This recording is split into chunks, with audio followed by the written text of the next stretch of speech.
Ok. Je garde le chat ici. Ok. Donc, la dernière fois, on avait listé les tâches de contrôle. Donc, la tâche de fin de quantum de temps, Hadi, on a la tâche Hadi, on va la voir lorsqu'on fera le temps partagé, hein, le chronogramme avec des processus schedulés ou gérés en temps partagé. Ensuite, la tâche de fin d'entrée-sortie, c'est la plus prioritaire. Alors, toutes les tâches qui sont en relation avec des routines externes, généralement, c'est les plus prioritaires. Comme ici, tâche d'entrée-sortie, elle est externe au processeur. La tâche arrivée d'un nouveau processus, elle est externe au processeur. La tâche de terminaison, elle est interne. Et la tâche de demande d'entrée-sortie, elle est interne. Donc, vous posez vos questions au fur et à mesure que vous ne saisissez pas un certain concept. Il y a une tâche de contrôle qu'on n'a pas citée ici, c'est la tâche d'initialisation du système.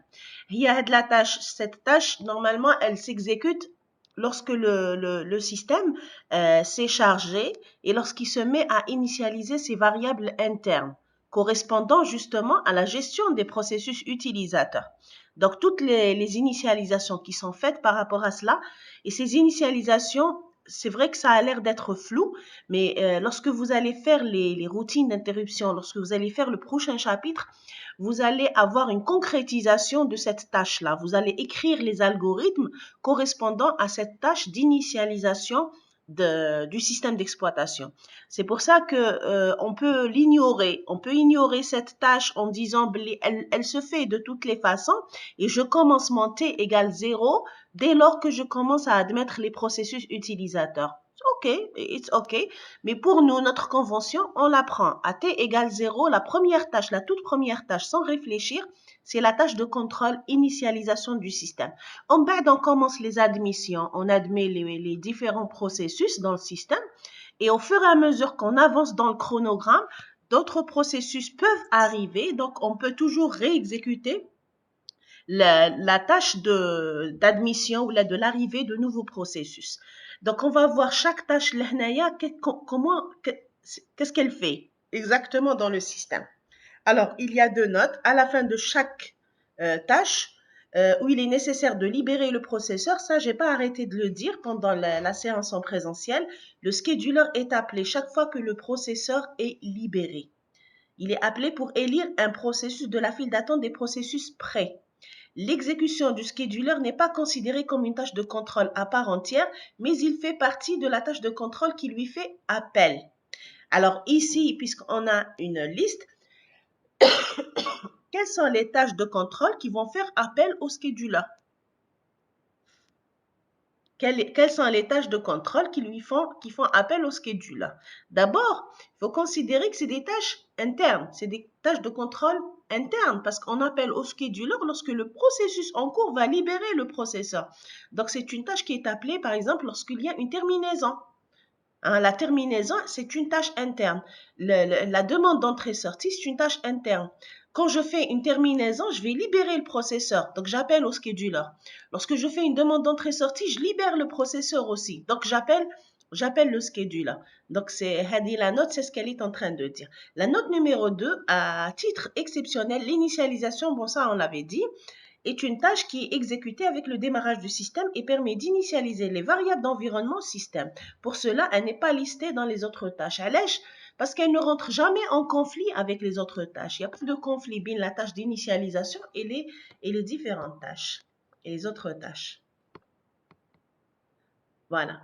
Euh, donc là, c'est juste pour préciser. C'est une petite précision pour dire que les tâches de contrôle, hein, font partie du système d'exploitation. Elles sont exécutées au moment où le système doit intervenir pour gérer les processus des différentes ressources. Maintenant, la tâche de contrôle, c'est pas une tâche, c'est pas une instruction du programme utilisateur, mais elle fait partie du système d'exploitation. Quand on vous dit que le système d'exploitation a pris la main sur votre machine, ça veut dire que c'est lui qui va contrôler toutes les opérations, c'est lui qui va gérer toutes les ressources. Pour gérer les ressources, justement, et offrir cette convivialité lorsque vous utilisez votre ordinateur, le système d'exploitation À un moment donné, il fait interruption, il arrête votre programme utilisateur pour aller exécuter une tâche qui lui correspond, qui se trouve dans son code interne à lui. Donc, la tâche de contrôle, c'est un programme qui appartient au système d'exploitation. Voilà. Ça, si vous avez compris, Hadi, vous avez compris les tâches de contrôle, vous avez compris les priorités, le reste, vous devez connaître le corps de chaque tâche de contrôle. C'est quoi le corps d'une tâche de contrôle? On vous donne un petit un pseudo, là, une description de ce qu'il y a dans une tâche de contrôle. L'initialisation du système permet d'initialiser les variables d'environnement du système d'exploitation pour préparer et prendre le contrôle, c'est-à-dire pour pouvoir gérer la machine, les ressources de la machine. D'accord? La tâche de contrôle de fin de quantum de temps, هذه ما نقراوهاش même pas. كي نلحقوا ليها نعاودوا نقراوها. La tâche de contrôle de fin d'entrée-sortie, elle s'exécute lorsqu'un périphérique a terminé son transfert. Qu'est-ce qui se passe? Lorsque le périphérique a terminé son transfert de données, que ce soit en entrée ou là en sortie, il va envoyer un signal au processeur. Le processeur va exécuter cette tâche, qui est tâche de contrôle de fin d'entrée-sortie. Plus tard, on va l'appeler routine d'interruption. Hein, c'est la même tâche et on va l'appeler routine d'interruption.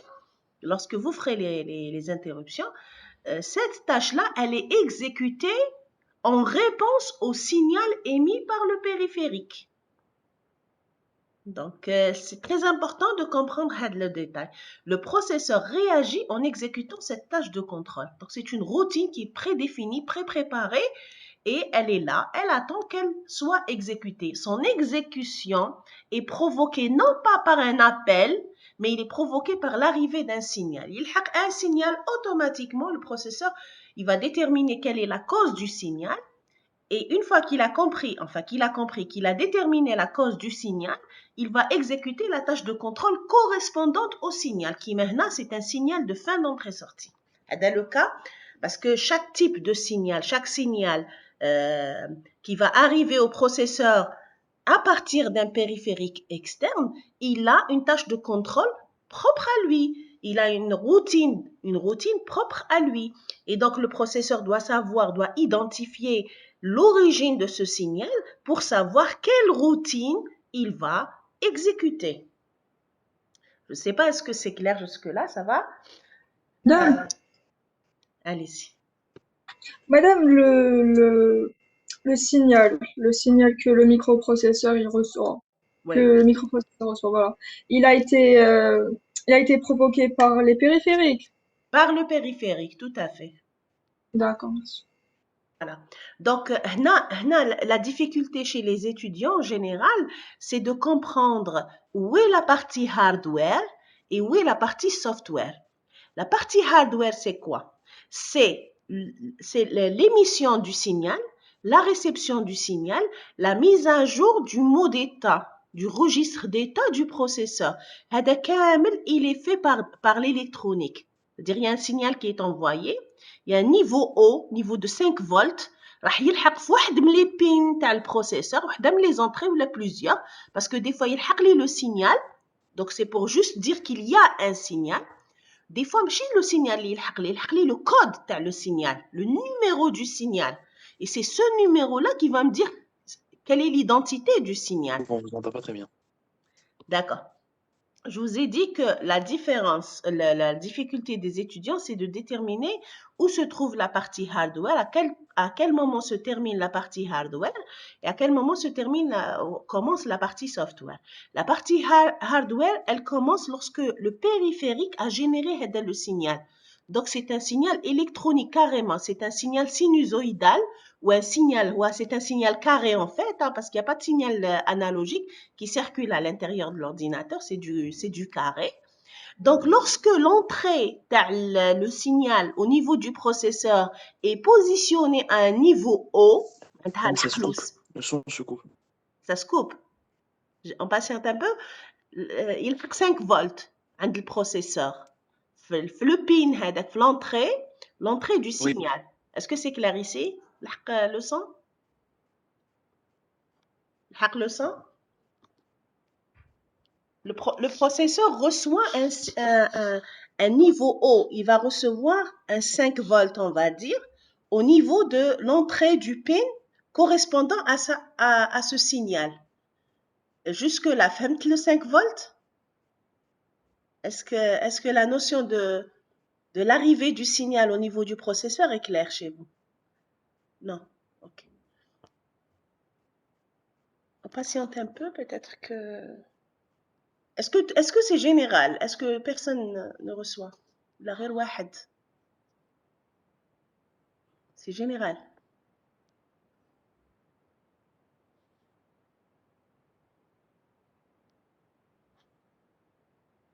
Madame, elle parlait du son. Oui, oui. Hein. Très bien. نعاود حتى وين il n'y aura plus ce problème. Je vais répéter que le périphérique va envoyer un signal électrique. C'est un signal carré. Il va être propagé sur le bus, sur les lignes qui vont lier le processeur et le périphérique. Il y a un pin en entrée du processeur.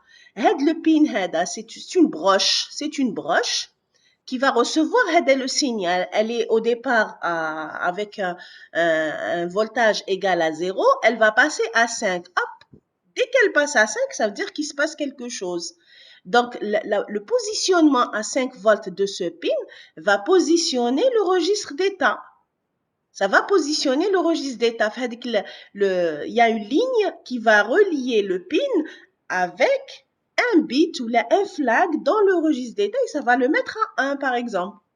Ça va le mettre à 1. Dès que ça le met à 1, le processeur, quand il termine la tâche en cours, il va rentrer dans un état de scrutation de son état. Il va lire le registre d'état. Il va remarquer que, tiens, je viens de recevoir un signal. Est-ce que déjà la phase hadi, elle est claire? Entre hadi, c'est la partie hard. Hadi, c'est hard. C'est-à-dire, le positionnement, le registre d'état, il se fait de manière automatique. Tout ce qui se fait de manière automatique, c'est du hard. C'est le hard qui le fait. Est-ce que jusque-là, c'est clair? Oui, madame, oui. Ça coupe? Ah, d'accord, c'est clair. Non, plus maintenant. Très bien. Maintenant que le processeur s'est rendu compte qu'un des périphériques ou un des composants externes est en train de solliciter ses services, تبدأ la partie soft. تبدأ la partie soft. Le processeur, il va exécuter un programme pour aller chercher la raison pour laquelle il a été sollicité ou l'a interrompu ou voilà. Donc, il va chercher la raison, il va déterminer que la raison, c'est que c'est une fin d'entrée-sortie, par exemple, et donc il va exécuter la tâche de contrôle qui est la tâche de la routine ou le programme correspondant à la fin d'entrée-sortie. Il est très bien, vous êtes bien avancé. Ça marche pour tout le monde ici? C'est clair? Donc, la tâche de contrôle, elle existe. Elle existe avec le chargement du système d'exploitation. Est-ce que j'avance? J'avance? Dites-moi si je dois avancer. Is it clear? OK. Il y a la tâche de contrôle, l'arrivée d'un nouveau processus. Qu'est-ce que ça fait? Chaque nouveau processus qui arrive dans le système suite à la demande d'un utilisateur pour exécuter un programme. Donc, utilisateur, vous allez faire quoi? Vous double-cliquez sur une icône pour lancer. Vous double-cliquez sur l'icône Word. Vous double-cliquez sur une icône quelconque, celle qui correspond au programme que vous voulez exécuter. Donc ça, pour le système d'exploitation, ça correspond à une demande d'exécuter un programme. Donc, le système d'exploitation, il va admettre le programme. Donc, il va exécuter un programme qui va admettre votre programme dans le système. Alors, l'admission, d'abord, votre programme, il va se transformer en processus. On va lui créer un espace dans la mémoire. Donc, un espace qui correspond au code, c'est-à-dire aux instructions, et un espace qui correspond aux données. On va lui créer un PCB, un descripteur. Le PCB, c'est le Process Control Block. Le Process Control Block, c'est quoi? C'est lui qui va nous permettre justement de surveiller ou de mettre à jour l'évolution de ce processus dans le système. Quelle est l'instruction là où il fiha? Quel est son état? Quelles sont les ressources qu'il est en train d'utiliser? Est-ce qu'il a ouvert un fichier? Quel fichier? Qu'est-ce qu'il est en train de faire? Donc, toutes ces informations, elles sont mises à jour dans le PCB, le Process Control Block, donc, qui va nous permettre d'assurer le suivi de ce processus. Après, le processus ou une identification du processus, il est placé, ce processus, c'est-à-dire, le processus, il est placé dans la file d'attente. C'est un pointeur vers le processus. Donc, nous, on dit c'est le processus qui est placé dans la file d'attente. Donc, le processus, il est mis où dans la file d'attente? Il est mis dans la queue, c'est-à-dire, il est introduit en queue de file d'attente, mais en sommet. C'est-à-dire, les arrivées, c'est la queue, et les sorties, c'est le sommet ou la tête. Voilà.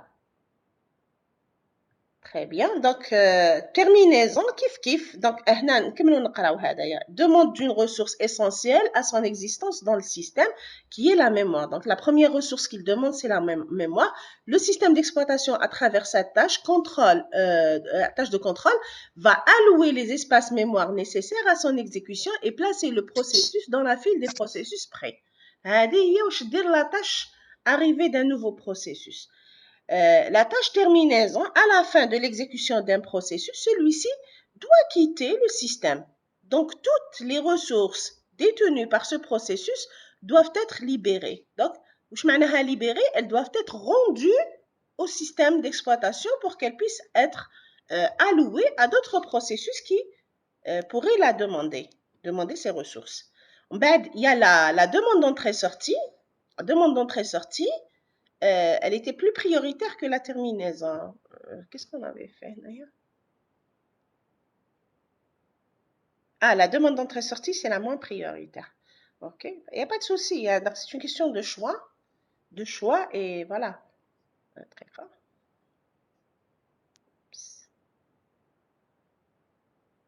On y va. La demande d'entrée-sortie, donc il y a un processus qui est en train de s'exécuter. À un moment donné, il doit exécuter instruction d'entrée-sortie, il doit exécuter un programme d'entrée-sortie, et bien, lui, il n'est pas capable de le faire, il va solliciter le système d'exploitation pour lui exécuter ce programme. Donc, un processus, à un moment de son exécution, peut demander une ressource, un fichier, un périphérique, etc., afin d'effectuer un transfert de données depuis ou vers l'ordinateur. Le processeur va suspendre l'exécution de ce processus et le placer dans la file d'attente de la ressource demandée. Maintenant, s'il y a plusieurs ressources, chaque ressource a une file d'attente qui est propre à elle. Là, je demande une impression, mais chez qui m'a demandé un affichage sur écran ou un transfert de données sur le réseau. Donc, chaque périphérique, chaque sortie, par exemple, chaque entrée, périphérique d'entrée, il a sa propre file d'attente des processus bloqués. Voilà, et le placer dans la file d'attente de la ressource demandée dans l'état bloqué. Donc, dans le PCB, l'état bloqué sera reporté dans le PCB du processus. Une fois terminé le transfert, le périphérique signale cette fin d'entrée-sortie. Donc, il va signaler cette fin d'entrée-sortie. Le processeur, qu'est-ce qu'il va faire à la suite de cette signalisation? Il va exécuter la suite de fin d'entrée-sortie. Il va exécuter Hadi. Vous voyez que c'est des bouts de programme. Il y a la difficulté peut-être chez certains étudiants. C'est des bouts de programme qui appartiennent au système d'exploitation et qui sont exécutés de manière événementielle. Événementielle, maintenant, il se passe quelque chose dans le système, hop, on va exécuter le programme nécessaire, c'est-à-dire au traitement de cet événement. Voilà. Alors, dans la suite, on va présenter le correspondant à chacune des tâches, mais avant de lire la suite, faites un essai.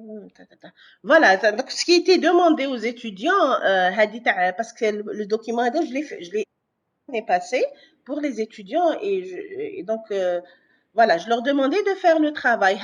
La description que je vous ai donnée ici, je leur ai demandé d'écrire le pseudo-algorithme correspondant. D'accord, de faire un essai. Donc, je vous demande de faire la même chose avant de regarder la suite. On va lire la suite, ma badana, mais à tête reposée, vous essayez de reprendre ces programmes. L'intérêt de faire ça, c'est quoi? Pourquoi on a besoin de faire ça? On a besoin de faire ça parce qu'à un moment donné, lorsqu'on va faire le chronogramme, on la tâche de contrôle, elle va s'exécuter. Ça veut dire finalement, c'est ce programme qui est en train de s'exécuter. Chaque fois que j'exécute une tâche de contrôle correspondant à les tâches, D'accord? C'est ce programme, c'est le programme qui va être exécuté. D'accord? Donc, vous êtes en train d'exécuter le programme concrètement. D'accord? Pour rester concret. Donc, la tâche de contrôle, initialisation du système. Donc, initialiser les variables. Il y a une question? Oui, madame. Allez-y. Madame, ces programmes de tâches de contrôle, enfin, ils sont dans la partie système operational system dans la mémoire centrale. Tout C'est à là où ils fait. sont casés. C'est ça, tout à fait. D'accord, merci. Ils sont sollicités Ouais. à la demande. Ils sont sollicités lorsqu'il y a une nécessité de les exécuter. Ou la nécessité de les exécuter lorsqu'il y a un événement qui lui correspond. Quand il y a une fin d'entrée-sortie, automatiquement, je vais exécuter ça. Ça. Concrètement, c'est le microprocesseur qui fait appel Tout à à ces fait. programmes. Tout à fait, oui. Tout à D'accord, fait. Oui. d'accord, merci.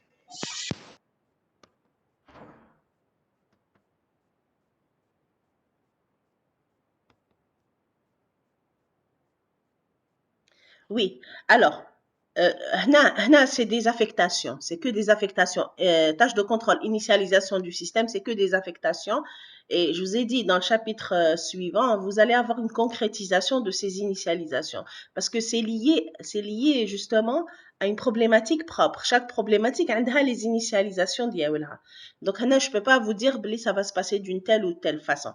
Mais dans le chapitre suivant, vous allez faire des exercices.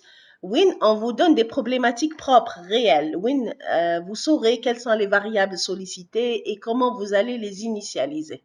Donc, Naya, sachez que c'est que des affectations pratiquement et des appels. C'est des affectations la plupart du temps. OK. La tâche fin de compte, on va laisser ça après. Tâche de contrôle fin d'entrée-sortie. Donc, état de processus. Donc, c'est une fin d'entrée-sortie. Donc, le processus, il était bloqué. Donc, on a l'étape après. L'étape après, il va être enregistré dans son PCB. Mettre le processus dans la file d'attente de l'unité centrale. Donc, il va être placé en queue de fil automatiquement. L'état du périphérique, il est libre.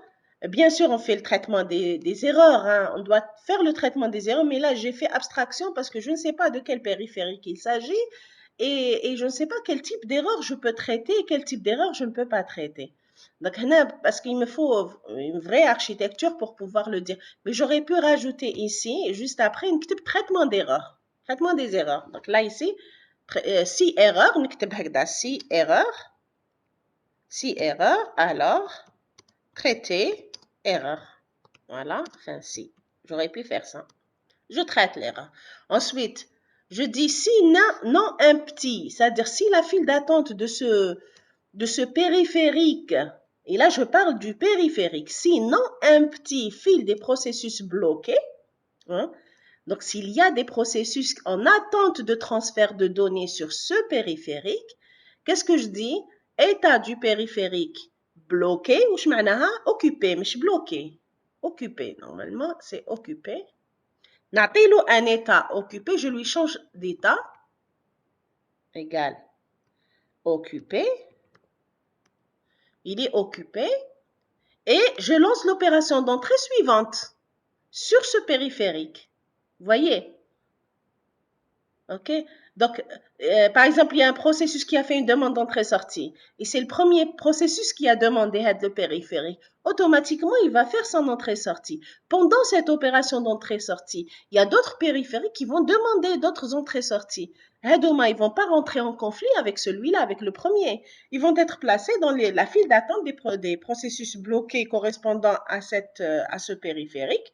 Lorsqu'il y a une fin d'entrée-sortie, automatiquement, les autres processus vont pouvoir, donc en faisant un système de gestion FIFO, first in, first out, on va prendre un élément de la file d'attente et on va lui allouer le périphérique. Voilà. Pardon. Il y a la tâche de contrôle arrivée d'un nouveau produit. Est-ce que c'est clair pour la fin d'entrée-sortie? Ça va pour tout le monde?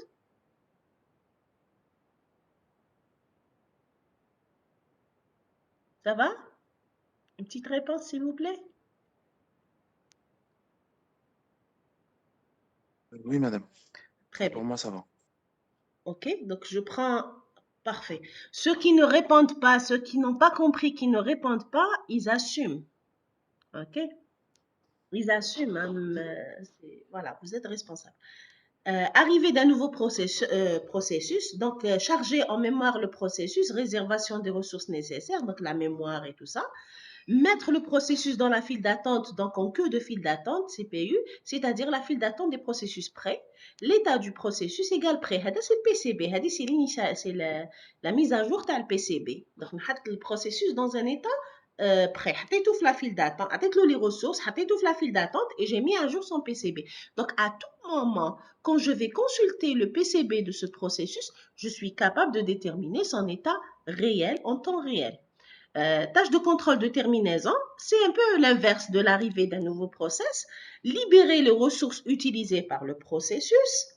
Et j'appelle le scheduler. Pourquoi? Parce que c'est une libération du processeur. Je viens de libérer. Donc, tâche, vous voyez le programme de terminaison? Hop, j'appelle le scheduler. La demande d'entrée-sortie, le khalaniya ta'ou, c'est j'appelle le scheduler, la même chose. La dernière opération de la demande d'entrée, c'est-à-dire libération de processeur, la terminaison, la demande d'entrée-sortie, ça se termine toujours par un appel au scheduler. Parce que le processeur, il n'aime pas le vide, il n'aime pas rester à ne rien faire. Automatiquement, on va appeler le scheduler. Très bien. La demande d'entrée-sortie maintenant, s'il existe un périphérique, supposons que je demande à imprimer et qu'il n'y a pas d'imprimante, ou l'imprimante est éteinte, ou là, il y a un problème avec le périphérique, là regardez, s'il existe, si, parce que s'il n'existe pas, c'est-à-dire quelle est ma réaction? Je ne sais pas comment je vais réagir. Donc, j'ai mis fancy, mais ça ne veut pas dire que c'est fancy. Ça peut être un traitement. Sinon, je vais traiter. Par exemple, je vais afficher sur écran pour dire le périphérique n'est pas disponible. Quelque chose comme ça. Alors, si existe périphérique, alors l'état du processus, automatiquement, il est bloqué. Et après, je vais regarder le périphérique. Est-ce qu'il est libre ou bien occupé? Si le périphérique est libre, alors je vais lancer l'opération d'entrée-sortie sur le périphérique et l'état du périphérique, il devient occupé. Il devient occupé. Maintenant, si le périphérique n'est pas libre, il est occupé. Qu'est-ce que je fais? Je vais enfiler le processus dans la file du périphérique. Dans la file, voilà, dans la file correspondant au périphérique. Ça va pour la connexion? Ça marche? OK? Après, une fois que j'ai fini cette partie, je fais quoi? Madame, Allez-y. Oui? madame, Il a. madame, Oui. est-ce que vous pouvez répéter? Je répète. Alors, si le périphérique existe, معناها il est connecté, je demande une impression. Et si l'imprimante n'est pas connectée, maintenant, ما عنديش imprimante, je ne peux pas vous imprimer. Donc, s'il existe, hein, je fais le traitement. S'il n'existe pas, je peux vous afficher. هنا ما درناش le signe, parce qu'on a voulu rester quand même simple. Mais et en plus, on ne sait pas de quel périphérique il s'agit. Donc, si c'est une imprimante, par exemple, je vais vous dire imprimante non connectée. Quelque chose, un message d'erreur. Maintenant, si le périphérique existe et si l'état du périphérique est libre, maintenant, je peux lancer le processus. Je peux lancer le transfert de données. Maintenant, si le périphérique existe et que son état est occupé, je vais faire occuper ou là en panne ou là il y a un problème sur le périphérique. Le processus sera placé et il sera bloqué. Il sera placé dans la file d'attente du périphérique. Le périphérique, le périphérique qui devient libre, on va élire qui maintenant, regardez. Dès que on a libéré, je fin d'entrée-sortie, état du périphérique libre. En bas, je vais regardez ici, le programme, la fin d'entrée-sortie. Sinon, un petit fil d'attente. Maintenant, il y a des processus bloqués dans la file. Qui c'est qui les a mis dans la file d'attente? C'est là, il y a enfilé. Donc, la demande d'entrée-sortie, il y a les processus dans la file d'attente. Ou je connais de consulter la file d'attente, ben, je trouve s'il y a des processus en attente. Eh bien, c'est la fin d'entrée-sortie. Vous voyez que c'est des programmes qui sont détachés, mais qui coopèrent. C'est des programmes qui vont coopérer ma badahum. À partir de quand il y a eu de la coupure? D'accord. Chérie Soumia. Chérie Soumia, à partir de quand? Ah, d'accord. Ok. Parlez tout à Vous l'heure, madame. remarquez que la fin d'entrée-sortie, elle va prendre les processus de la file d'attente des processus bloqués, et elle lance l'entrée-sortie, ou la demande d'entrée-sortie, si le périphérique est libre, elle va lancer l'entrée-sortie. S'il n'est pas libre, elle va enfiler les processus dans la file d'attente. Donc, c'est comme si la demande d'entrée-sortie, elle va elle va remplir la file d'attente. Et la tâche de fin d'entrée-sortie, c'est elle qui va essayer de vider la file d'attente. Vous voyez que les deux programmes ou les deux tâches de contrôle vont coopérer toutes les deux, justement, à faire avancer le système.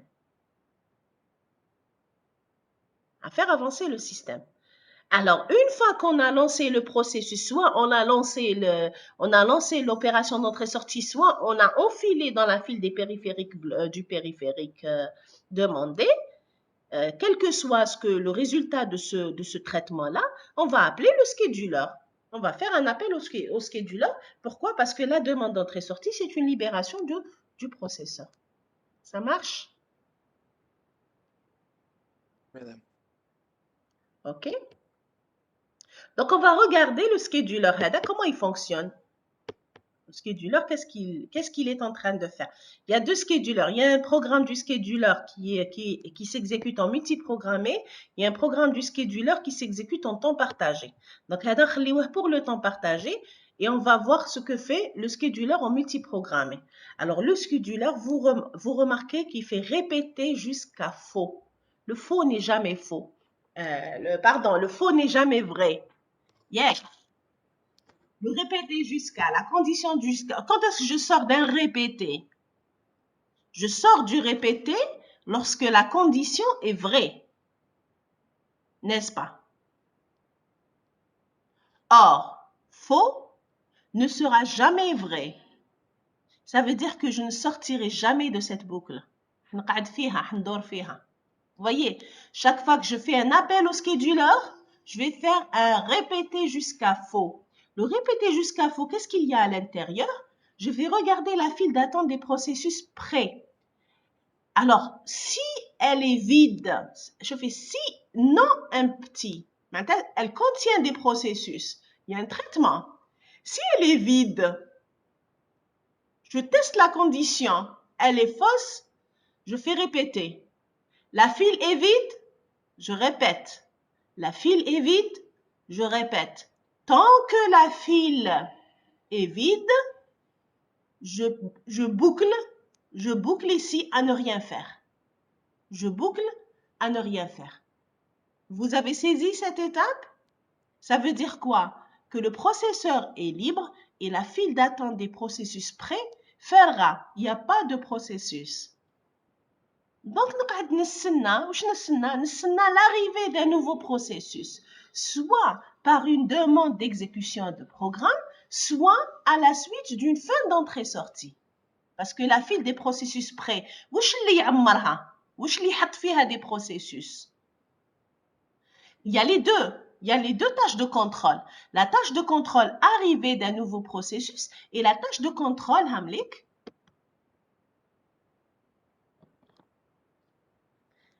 La tâche de contrôle arrivée. La tâche de contrôle arrivée d'un nouveau processus. Donc, mettre le processus dans la file d'attente. Mettre le processus dans la file d'attente. Donc, la tâche, elle va remplir la file d'attente des processus prêts. Et la fin d'entrée-sortie, kiff, mettre le processus dans la file d'attente du processeur. Maintenant, à l'état prêt. Vous voyez que les tâches de contrôle, finalement, ce qu'il faut retenir justement de ces programmes, c'est que les tâches de contrôle communiquent entre elles. Les tâches de contrôle communiquent entre elles. Elles communiquent entre elles, elles coopèrent. يتعاونوا كامل مع بعضهم كل وحدة elle exécute un bout de quelque chose. Mais la finalité, ça crée une certaine cohérence dans le système d'exploitation. Donc ici, le scheduler, le scheduler, il va attendre que la file d'attente contienne au moins un seul processus. Supposons que la file d'attente contient un processus, non un petit. Et sinon, un petit de la file d'attente, donc il y a des processus, alors état du processus, donc il est élu, l'état du processus, celui que j'ai élu, hein, parce que je prends du sommet. Je vais consommer à partir du sommet de la file d'attente. L'état dialogue, actif dans le PCB. Je mets à jour le PCB, l'état dialogue actif. Ensuite, lancer l'exécution du processus de tête de file d'attente des processus prêts. Eh bien, le sommet, la tête, je vais lancer son exécution en lui donnant un état actif. En lui donnant un état actif. Et là, quand je fais lancer l'exécution du processus, je suis sortie de ce répété. J'ai quitté le répété par la force des choses. C'est comme un exit. Pourquoi? Parce que quand je lance l'exécution d'un processus, je ne peux pas exécuter deux choses à la fois. Je ne peux pas exécuter le processus et exécuter le scheduler. أنا خرجت من scheduler. Qui نخرج منه, au besoin, si je désire l'appeler, je vais lui faire un appel. Est-ce que ça marche? Ça marche ici? Claire? Est-ce qu'il y a des questions? On termine jamais la routine de scheduler. Tant que la file des processus prêts est vide, répétez jusqu'à faux. Répétez jusqu'à faux, répétez jusqu'à faux. Ok? Il va tester non empty, il va fausse. Parce qu'elle est empty, la file d'attente. Elle est empty. Elle est vide. Empty, c'est vide. Elle est vide. Donc, il dit jusqu'à faux. Répétez. Elle est vide. Jusqu'à faux. Répétez. Tac, tac. Il dort tant que la file elle est vide. Lorsque un nouveau processus entre la file d'attente, un non empty, elle est vraie. Elle est vraie. C'est le processus l'idkhal. Ou là, s'il y a plusieurs processus déjà, ils sont déjà préparés dans la file d'attente, on ne va pas boucler plusieurs fois. Immédiatement, répétez. Le premier répéter l'indéro, non empty, vrai, je vais élire le processus qui se trouve au sommet de la file d'attente. Avec lui, je vais l'affecter au processeur. Je vais lui affecter plutôt le processeur. J'ai répondu? Madame, Lorsque je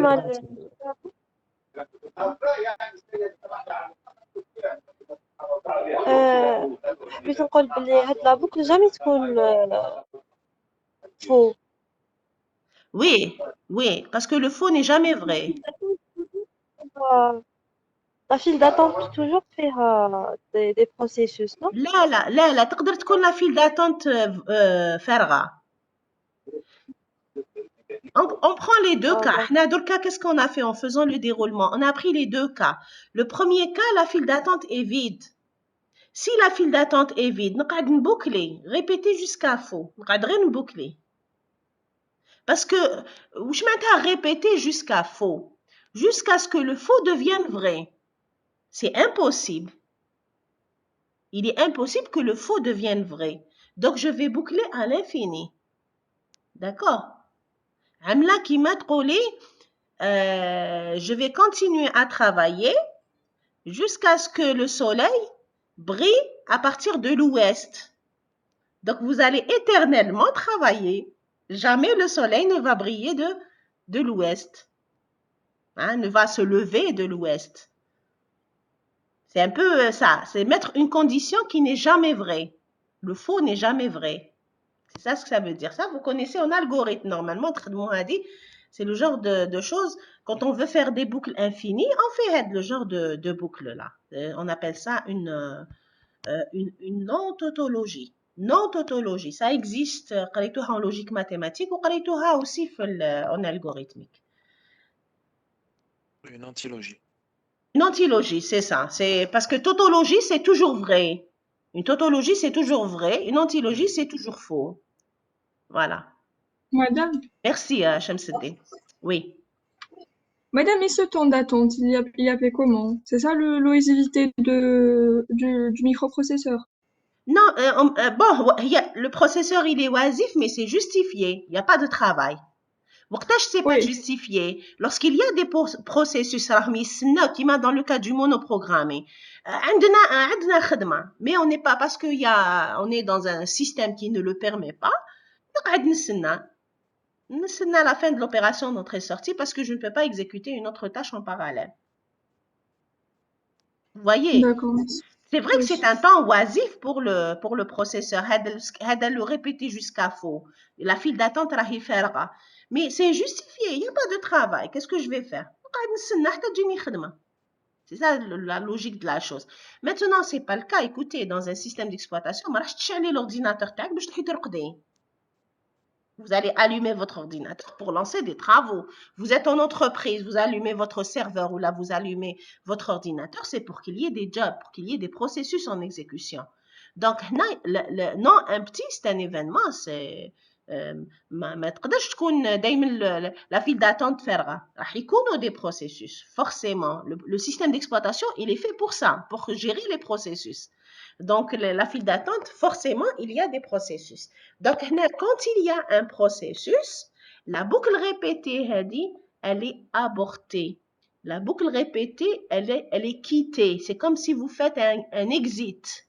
Parce que quand vous lancez l'exécution d'un programme, le processeur va changer d'état. Il va se mettre dans l'état d'exécution de ce programme. Donc, il n'est plus en train d'exécuter le scheduler. Il a quitté le scheduler. Ça, il faut le comprendre. L'instruction, la pseudo-instruction, lancer l'exécution d'un processus, ça veut dire quitter aussi le scheduler. Démêler le processus, mais aussi quitter le scheduler parce que sinon, qu'il y a deux choses à la fois, c'est pas possible. Je dois quitter le scheduler pour pouvoir me concentrer à l'exécution du processus. Est-ce que déjà ce point, il est clair? Madame, je le quitte. Je vais pas le suspendre. Je vais le quitter complètement. Ah, vous le quittez, vous le quittez, vous le quittez. C'est un exit, c'est un break ou là, un exit ou là, ce que vous voulez, vous le quittez. هذيك la boucle répétée تخرج منها carrément تخرج. Ah, d'accord. C'est un exit. C'est pas un exit au sens de la programmation. C'est un échappatoire, c'est une sortie. Vous voyez, c'est une sortie. Lancer l'exécution d'un nouveau processus, vous ne pouvez pas faire travailler le processeur sur le scheduler qui est un programme et sur le processus qui est lui aussi un programme. يخدم حاجة à la fois, une chose à la fois. Donc, si vous l'avez lancé sur le programme, forcément, par la force des choses, vous avez quitté le scheduler. C'est-à-dire, même lorsque je vais terminer le processus, je vais pas revenir la fin de ces C'est-à-dire, quand je vous dis lancer l'exécution du processus, un autre programme, j'ai fait un goto. J'ai fait un goto avec non-retour. Le fancy, il ne va jamais s'exécuter. Le jusqu'à faux, l'évaluation, elle ne va jamais se faire. Hein? Le fait que d'être lancé, ما كانش حتى حاجه ما راح تexécuter موراها في هذا le scheduler. من هذه lancé, je quitte et je me branche vers l'instruction du processeur que je veux exécuter. Le prochain processus, celui que je viens de lancer ici, la prochaine instruction à exécuter dans ce processus. Est-ce que c'est clair? Donc, tout simplement, le lancement, il n'y a pas de retour. Il n'y a pas d'instruction de retour vers le scheduler. Si vous avez compris, comme ça, c'est parfait. Il y a la compréhension parfaite. Il faut que tout le monde comprenne ça. Lancer l'exécution d'un processus, il n'y a pas de retour au scheduler, sauf s'il y a un nouvel appel au scheduler. Et l'appel, il est fait par une autre tâche de contrôle. Par une autre tâche de contrôle. La tâche de contrôle, on a deux exemples ici dans ce cours-là, ou là dans ce support. On a la terminaison d'un processus, ou on a la demande d'entrée-sortie. Qui نخلصوش هذاك l'appel, هذه l'instruction اللي هنا هذه appel au scheduler. Voilà. Ou bien وراه l'appel au scheduler هاي لك هنا l'appel au scheduler اللي هي هذه appel au scheduler. Donc, les deux appels, à la fin de la terminaison, à la fin de demande d'entrée-sortie, elle va me faire faire, moi, si je suis processeur, appel au scheduler, je vais me mettre à exécuter ça. Vous voyez? Donc, la petite difficulté, si vous comprenez la liaison entre les différentes tâches de contrôle, quand est-ce que cette tâche est appelée, ce que fait cette tâche, concrètement, chaque fois qu'on déroule une tâche de contrôle, vous venez vers ce tableau. Ou là, vous avez imprimé, vous allez le voir. Et donc, au fur et à mesure qu'on va faire les chronogrammes ou là qu'on va en parler, ou là, vous savez exactement ce qui va être exécuté. D'accord? Et je suis obligée de dire que ça n'est pas exactement lié à un système d'exploitation, mais c'est un système d'exploitation pédagogique, on va dire. C'est pas un vrai système d'exploitation, c'est plus un système d'exploitation pédagogique qui va me permettre de comprendre ce qui se passe dans n'importe quel système d'exploitation, même si vous, plus tard, demain, vous allez être des concepteurs, vous allez être des programmeurs, Inch'Allah, vous allez réfléchir de la façon. Comment élaborer un nouveau système d'exploitation. D'accord?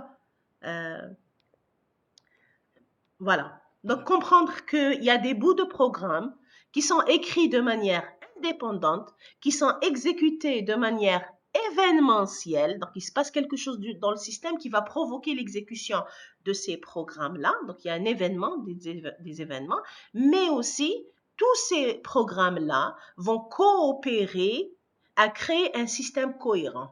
Si vous avez compris ça, c'est parfait. On avance, il y a des gens qui quittent, je ne sais pas pourquoi. Ils ont perdu la connexion ou là, qu'est-ce qui se passe?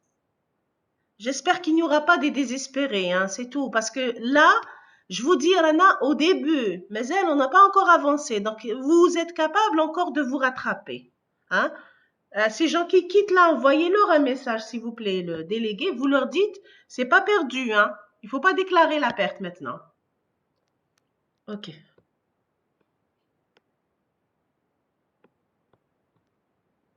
Parfait. Alors, exercice 2, on a le chronogramme ensemble en présentiel, donc je veux juste le réviser avec vous. Les tâches de contrat. Le fichier, je vais vous l'envoyer. Hein, ça vous permet d'avoir un support concret. Pour le monoprogrammé, normalement, il ne devrait pas y avoir de problème. Vous remarquerez que la tâche de contrôle, la terminaison de A, elle est suivie par la tâche de contrôle lancement ou la arrivée du processus B. Qui nous le multiprogrammé, la tâche de contrôle arrivée du processus B, elle est ici. Elle est ici. Vous voyez? On n'attend pas la fin de A pour admettre le B dans le système. OK? Donc, là, on va réviser le chronogramme. Ça, c'est le chronogramme qu'on a donné dans le TD.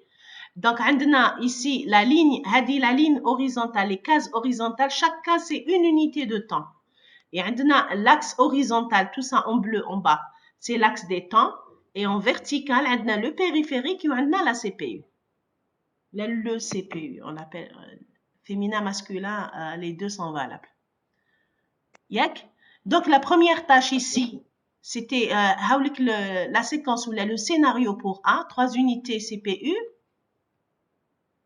3 unités entrée-sortie, 2 unités CPU. Pour B, c'est 3 unités CPU, 1 unité entrée-sortie, 4 unités CPU. Donc, c'était le scénario de ce qu'on a fait dans le TD. Alors, la tâche de contrôle. Madame, Oui.